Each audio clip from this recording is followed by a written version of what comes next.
Hello everybody out there and welcome to another episode of the Talk That Talk Show with me, Barry Holmes. I'm really happy to be here yet again for another week. It's just been a very productive week for me. I was really in talks with my boy Tim, just really trying to rush and get all the merchandise out there. Was able to get some of these stickers out. I'm just really, humbled. I'm just very humbled by the amount of support, again, that people have been showing on all of these different t-shirts. I'd actually had a good conversation with my boy, Matt Schaefer. Shout out to Matt Schaefer, which is Kev Schaef's brother. And, he really talked to me, and he said that he was really happy and proud of me with the way that we've been able to self-promote. And he said, because when he saw me the last time, I think we were about to go to the Armory to have a drink, and he was saying, man, I really like your shirts, man. I really see you're doing your thing with these shirts. And that's what it's really going to take if you really want to make this shit pop, man. I think that a lot of times people are so ready and willing to start things, but then once they get really into it, they see just how hard it is to do it. And for me personally, I've just really dove headfirst into this. I think nobody really gave me a blueprint as far as, how to start a podcast or how to really effectively keep audiences. But, one of the things that I've just tried to do is just give you guys all the stuff that you want to hear. And shout out to my boy John Cliff. Shout out to my boy Theo Mahan on our Facebook live stream. Big shout out to Theo because he actually, on his episode, I think it was episode 61, Theopolis, but he actually sent me a really dope text earlier today. And I was just it just made my day, because just to see how excited he was to say that his episode had hit the 500 views mark.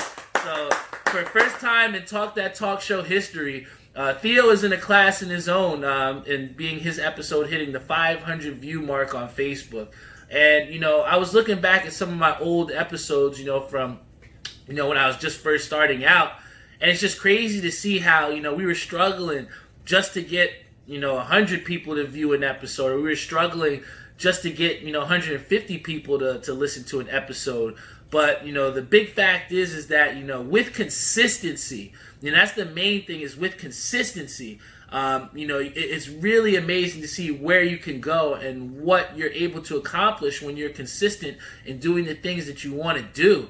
Shout out to my boy Mike Robinette on the Facebook live stream. Shout out to my boy Shantae, Lizzie, and Maggie Mo on the Instagram live stream. But, as I talk more about, the consistency that I've, really pushed myself to embody, here we have a situation where I was able to take that consistency and able to leverage it with myself, man. If you didn't get a chance to see the last episode with my boy Angelo Crognali, big shout out to him. That's been over 350 views, and he really gave a lot of the audiences out there a piece of himself. And that's how anybody that I want that comes on this show to just be yourself and see what happens, man. And through having that episode, one of his, people that he lives with, his guardian, Jeff Galata, who, big shout out to him. But he was just so impressed with, the way that the show had went.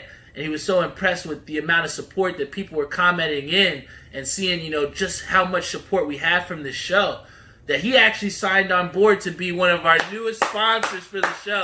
So big shout out to Air We Are. We just inked a 1-year deal with Air We Are. They're a brand new sponsor, so wouldn't be there if it wasn't for them. So big shout out to him for investing in me. And, it just gives you further validation that, what we are doing is significant, right? It's not easy to just come out here and just build a brand, it was a funny story, today. I just met up with my boy Tim. Shout out to Timmy Hugel, who's another one of our sponsors at Ink Parlor. And, I picked up my restock shirt order, and, we were just talking about, the different ways that we can go with, trying to add different merchandise for people to want to tune into and want to support with. And I was just so excited to just see some of the different, ideas that we were coming up with in the path that we were going to try and go on. And, one of the things that, me and Tim constantly are trying to do is just, breathe that positive energy, to breathe that influence into this merch, man. And as I, really invested in myself, I got some plastic for the shirts. I got stickers in here, so everybody that gets a t-shirt gets a sticker now. But, I joked around with my brother, and I was saying, I know how these retail people feel now, because, it's not the funnest thing in the world to put your merch in plastic, man. I mean, trying to fold up 60 different shirts was not the thing that I wanted to do before the start of the show. But, these are the things, I had Jeffrey Farrell who called me up saying, yo, man, where you on the war zone? But, I had to invest that time to put in the professionalism to make this poppin', right? And, anytime someone gets one of these shirts, man, I'm just so happy to say we got the OG 1s back in stock. We got the OG 3s back in stock. We got the OG 2s back in stock, man. And, it wouldn't be that way if it wasn't for each and every one of you that tunes in each week, man. So big shout out to everybody that's tuned in on our Instagram live stream.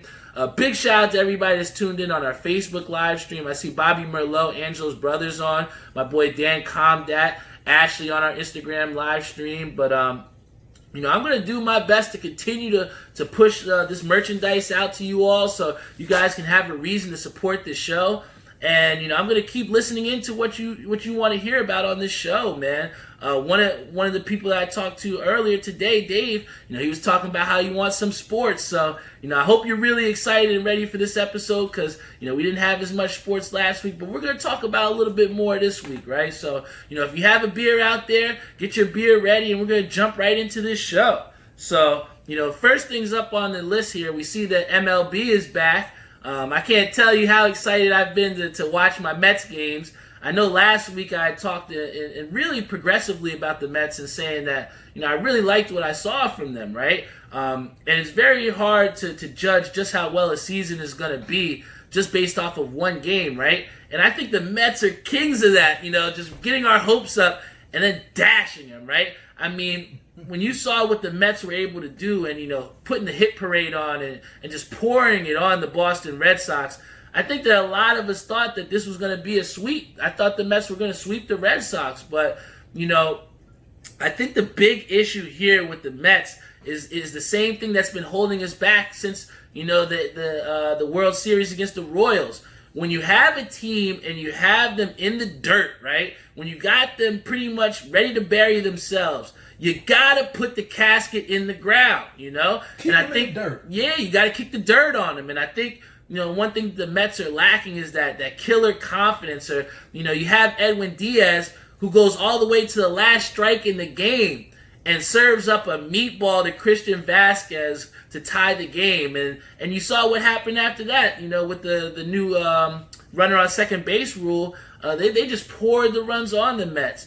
And then when you talk about against the Red Sox, where, he hits another home run to go up against and spoils our rookie Jimenez's RBI triple, I think that, for the Mets out there, the key pieces that we are counting on, right? We're counting on Edwin Diaz to go out there and make a save. And he didn't do it. And then when, you have people like my father who are leveraging for Seth Lugo to be that eventual closer, when he had his opportunity, he served up a home run, right? Or he served up a 2-run dinger that gave it up. So you can't even lobby for him to be, a closer. So, when we're looking into these late game inning pitching games, and especially when you have like a Jacob deGrom who gave you 6 quality innings and gave you a great start, you got to be able to put some runs on the board consistently. All right, I know they put up more than 10 runs in one game, but you got to do that each and every game, right? I'm not saying that the Mets are going to be able to score 10 runs every game, but you got to put up at least 3 or 4 runs up there. When you're getting 2 hit going into the 6th and 7th inning, it really doesn't spell well for your team, man. And, especially when you're talking about a situation where, going into the 9th inning and, you got your big hitters up. You got Michael Conforto, you got Yoenis Cespedes, and then you have, Robinson Cano, who you feel like with bases loaded, these guys should at least score more than 1 run. And the Mets had bases loaded, no outs, and they could only score 1 run. And that cost them a game, man. So, when I'm looking to the Mets and as a fan and I'm looking to see what am I going to see from this ball club, I want to see, can they hit with runners in scoring position? It's the same issue that we've had last year that's now starting to creep into this year, right? I want to see, is our relief pitching going to be the people that we expect them to be, right? If I got Edwin Diaz out here who's in somewhat of a, he's vying for that confidence, I want to see him go out there and shut shit down, all right? I don't want to see Seth Lugo have to come in and bail him out, right? Because when it comes down to it, and I'm going to tell you something very important, which I saw here, right? With these games going on, and we've seen already where, you had the Miami Marlins who had to lose out a couple games because of the fact that their players tested positive for corona. You've seen how the Cardinals, they had to stop, postpone the game because they had a couple players that tested positive for corona. We see that this is a 60-game season, all right? With the whole coronavirus that's going on, you're going to have players that are going to go down. So especially in these types of situations where the Mets have games won, you cannot let those games go because you only got 60 games. A lot of times during July or June, you can say, oh, we'll get them next week, we'll get them. You're only going to see some of these teams one time this season. So this is your one chance to pull out the brooms. And the Mets lost out on that. And I tell you what, if this comes down to it towards the end of the season, where the Mets lose or make it not into the playoffs by a game or two, I promise you they're going to come back to the beginning of this year and they're going to say, damn, we should have kicked the shit out of the Red Sox when we had that chance. But they didn't do it. So, I think the one thing that we can commend the MLB with has been the fact that they haven't canceled the season. I had a couple friends of mine that would say, hey, you see that the players tested positive for corona, they're probably going to cancel the season, right? And I really commend the MLB because they have not canceled the season, right? They've tried to maneuver games around and switch up the schedule to accommodate these teams that have had some players that got coronavirus, right? And, I see that maybe the MLB is going to try and set that trend for, you see the NBA that just started, or we have the NHL who just played their exhibition games. But, if you can see the MLB and they're giving these other leagues confidence and saying, hey, guys are going to test positive. We just have to come through with the rules of whether it's quarantining, temperature checks, constant tests, replacement players, whatever the case may be.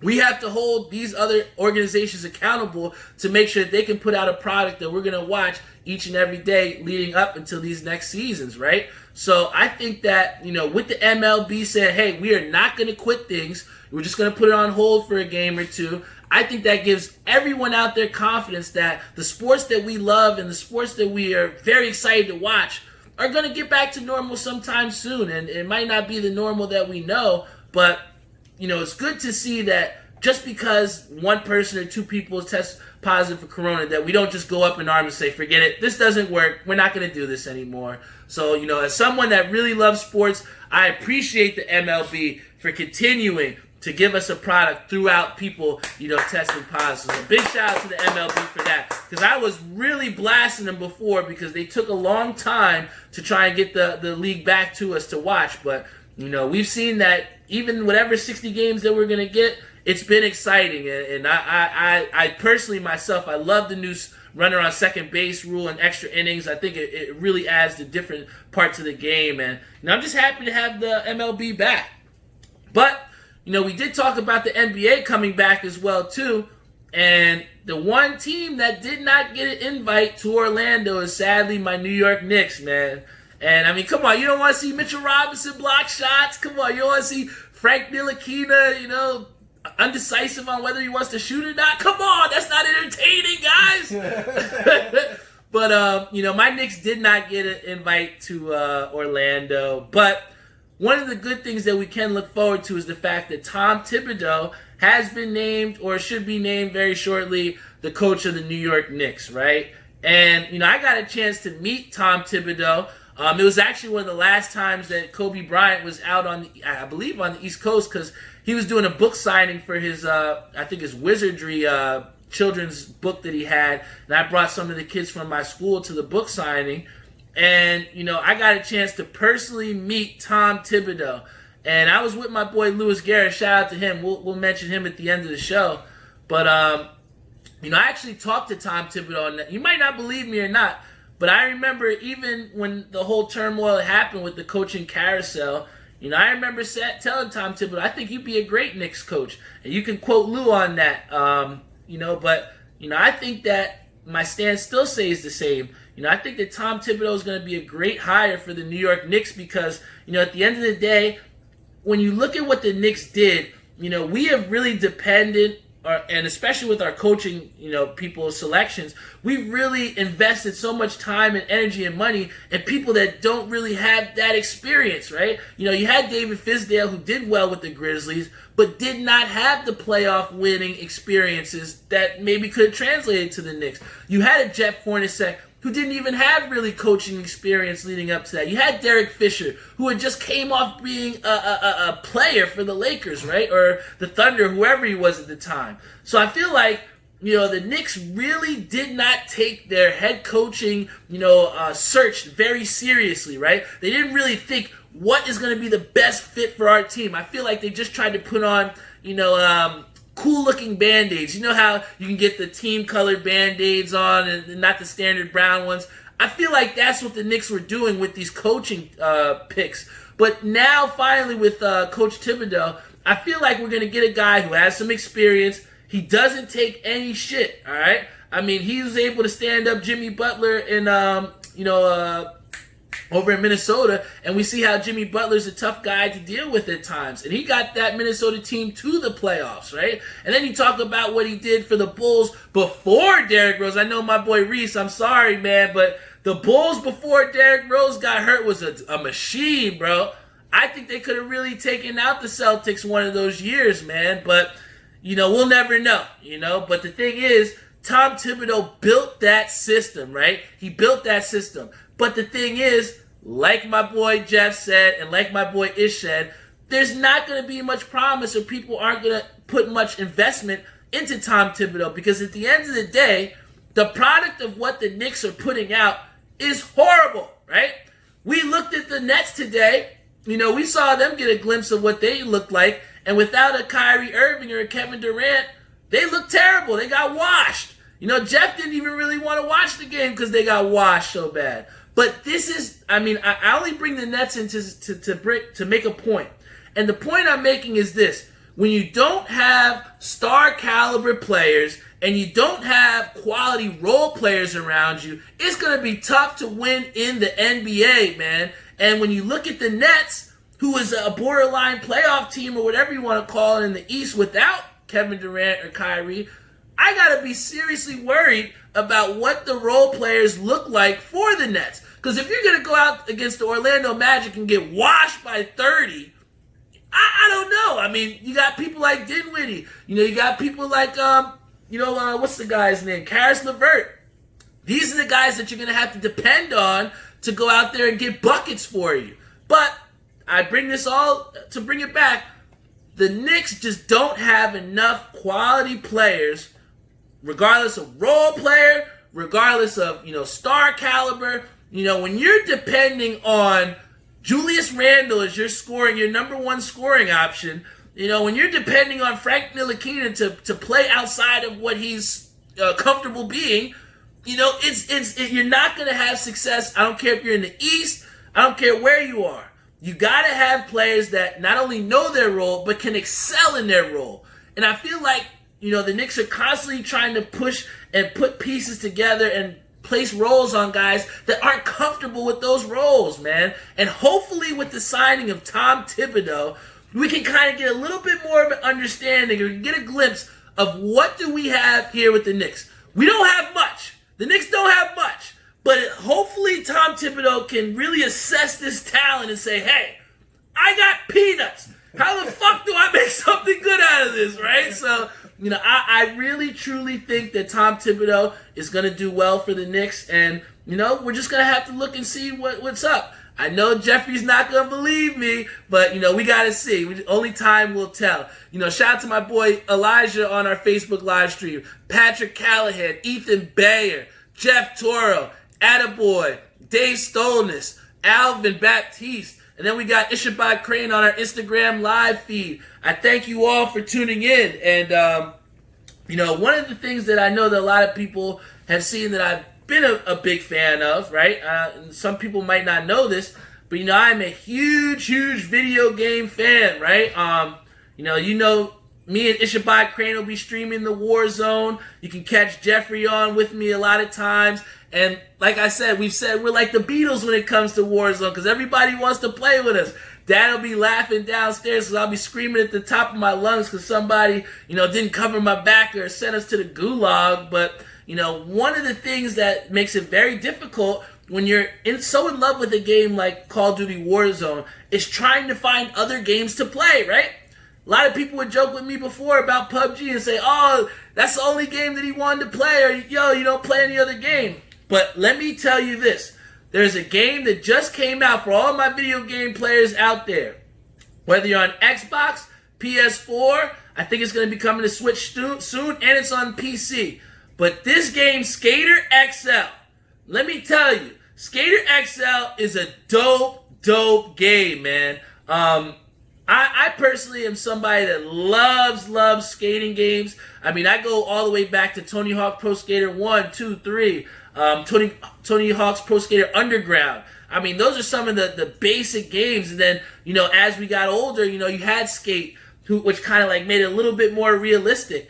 And I had some of my friends that were like, I don't necessarily want to get Skate XL because the Tony Hawk Pro Skater remake is coming out. Let me tell you this. As somebody that, loves that game as well too, you will not go wrong in getting this game Skater XL.